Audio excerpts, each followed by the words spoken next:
you how to make earrings that match your pet with a Glowforge laser cutter. I'll have all the materials you'll need linked below in the description. First, you'll need to take a straight-on photo of your pet. Next, you need to draw their face. I usually just draw their eyes and their nose and the outline of their face, and then I paint the rest of the details.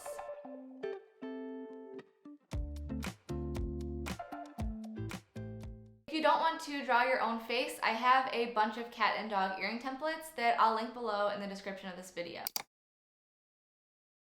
Next, you'll need to vectorize the face for laser cutting. I do this in Adobe Illustrator, and I use the pen tool to draw. And for all the parts that I want to score, I make them blue, and all the parts I want to cut, I make red. For a full vectorizing tutorial, I have a video on my channel called Make an SVG File for Glowforge. Now you'll want to open up your file in the Glowforge app. And these are the settings I use.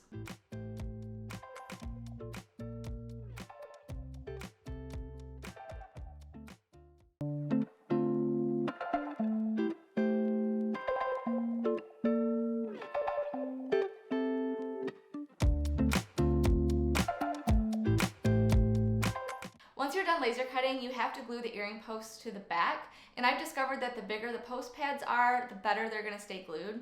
First, you'll want to sand the backs of the earrings with a sanding block and then wipe them down with rubbing alcohol. And then once they're dry, you'll want to secure the posts with Roo Glue.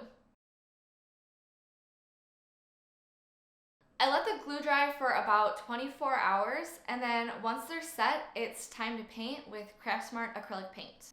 Next, you'll want to place the earrings onto an earring card for painting, and then place the pet's photo in front of you. I use an overhead light so I don't have to strain my eyes to see, and I also have an adjustable table to get the perfect height. You definitely don't want to be hunched over your table.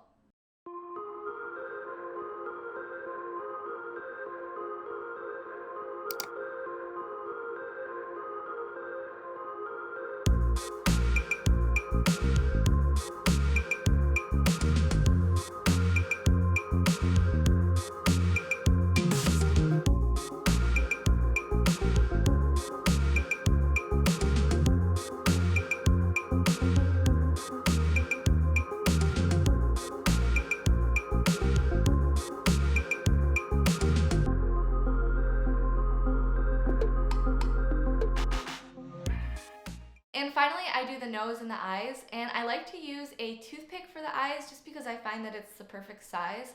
And then I also like to dot the eyes with a little white speck in the middle just because I feel like it adds more life to their eyes.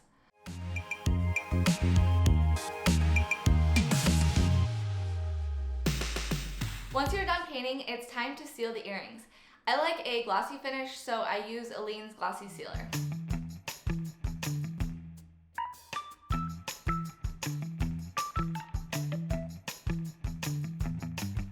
Well, that's all I have for this video. I hope you liked it, and if you did, please consider liking and subscribing. And I also sell Glowforge digital downloads, which I'll have linked below in the description. Alright, well, thanks for watching, and I'll see you in the next one. Bye!